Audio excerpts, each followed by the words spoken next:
King Charles is the brain behind the kingdom. Thorme is the blunt force trauma. This ain't your ordinary shelter dog.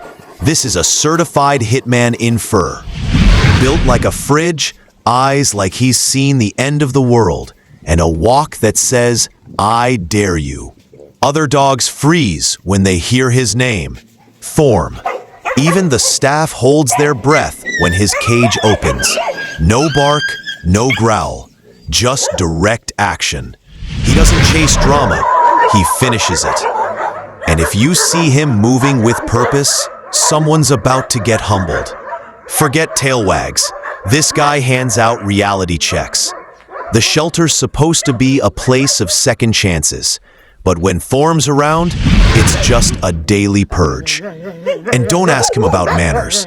His only language is dominance. Welcome to the kingdom, where Thorme enforces the law with his teeth. The new guy didn't get the memo. Fresh into the shelter, full of confidence, tail high, energy off the charts. Until he made eye contact with Thorme. Big mistake. This wasn't a scuffle. This was a televised demolition.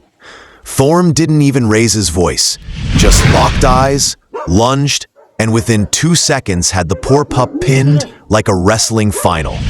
One paw to the throat. No drama, just pure control.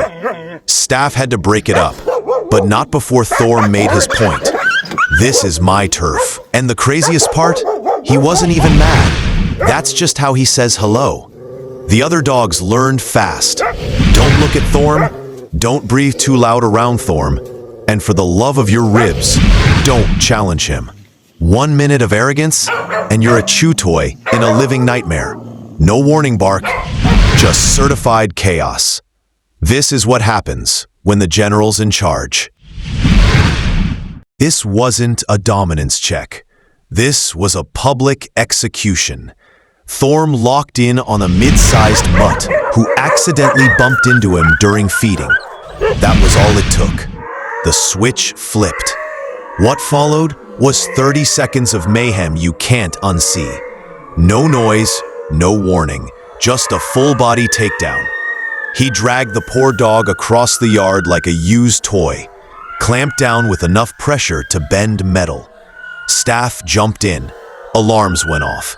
It took 3 people to separate them, and even then, Thorme stood tall, calm, like he was the victim. He doesn't get angry, he enforces. It's not about emotion, it's about control. And if you're not King Charles, you're just one mistake away from getting folded. At this point, it's not about reputation, it's about survival. When Thorme's around, you don't run the yard, you survive it. And then it happened. One day, mid-incident, Thorme had a dog cornered, already shaking the life out of him, when he appeared. King Charles. No growl, no bark, just presence. The second Thorme saw him, he froze. Eyes locked, body stiffened, like a soldier standing at attention. Charles didn't even touch him. He just walked closer, slowly. That's all it took. Thorme let go, backed off, didn't even make eye contact again. And everyone watching, shocked, because the shelter's beast just submitted. No fight, no protest. It was like watching a tornado fold into a breeze. That's when it hit. Thorme may run the dogs, but someone runs Thorme. And that someone has 4 legs, a scruffy beard, and the coldest stare in the entire kingdom. That was the day we all learned. The only leash Thorme respects is King Charles. Thorme walks like he owns the yard. And honestly, he does. No one steps to him. No one even breathes wrong when he's near. But when King Charles enters, whole energy shift. It's like the lion showed up to check on his pit bull. Thorme's chest drops, tail lowers. That steel look in his eyes? Gone. He starts acting like a trainee on probation. And you gotta ask, why? This is the dog who folds alphas like lawn chairs. But around Charles, he walks like he's on eggshells. It ain't about muscle. It's something deeper, psychological. Like he knows, he remembers. There was a day, a moment, something that put Thorme in his place, permanently. And whatever that was, it didn't leave bruises. It left a scar he still carries. King Charles doesn't raise his voice, doesn't need to. He walks in like a retired war general. You feel him before you see him. And that's exactly what makes Thorme flinch. Charles doesn't dominate with force.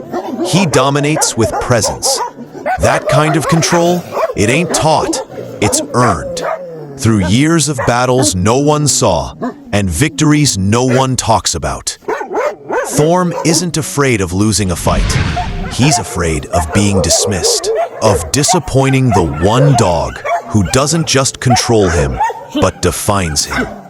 It's that deep pack psychology. Here's what most people don't understand. Thorme's not just scared of Charles. He's loyal to him, obsessively. And that's way more dangerous. You can fix fear, you can break rebellion, but devotion, that's nuclear. Thorme isn't Charles's weapon, he's his shadow. A one-dog wrecking crew that only moves when the king blinks. And you gotta ask, how do you build that kind of bond? It's not food, it's not treats, it's legacy. Something happened between them that no camera caught. Maybe Charles spared him. Maybe he broke him and rebuilt him. Whatever it was, it created a chain of command stronger than any leash. Thorme doesn't fight for power. He fights for permission. And Charles, he's the only one who ever gave it and could take it away.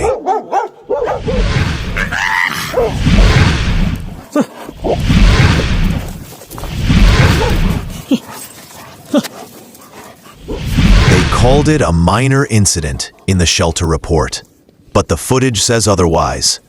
It started like most things do, small tension. One wrong stare, one wrong step. Thyrant, bold as ever, tried to puff up. Maybe he forgot who he was dealing with, or maybe he just didn't care. Thorme didn't bark, he didn't posture, he activated.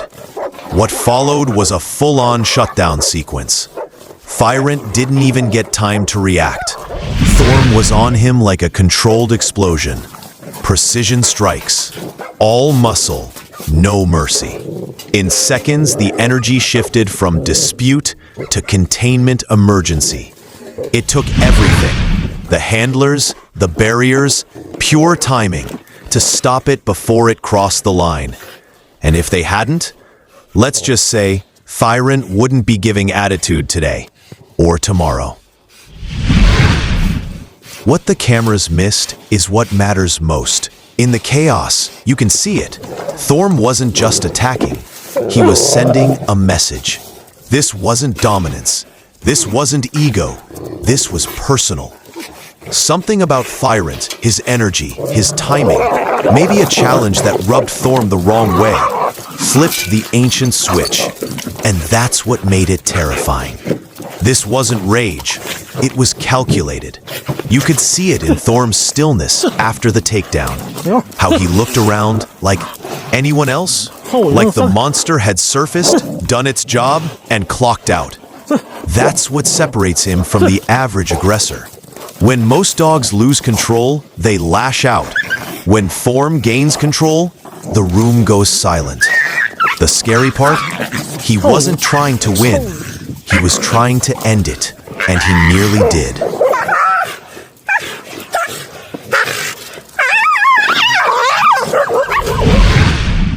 He's folded alphas, ended careers, and turned fresh pups into traumatized chew toys. Thorme doesn't back down. He doesn't bluff. And yet, there's one dog in the shelter who never flinches when he enters the yard. King Charles. Why? Because Thorme doesn't see a dog when he looks at Charles. He sees the system, the chain of command, the original blueprint of the hierarchy. Charles isn't just an alpha. He's the authority. You can't bully a dog who made you. You can't break the one who wrote the rules you're following. Thorme may run wild, but only on borrowed power. The moment Charles shows up, it's checkmate. All that rage, all that dominance vanishes. Because deep down, Thorme knows he's not the top. He's the enforcer, the muscle, the shadow. And behind every dangerous shadow is a king casting it.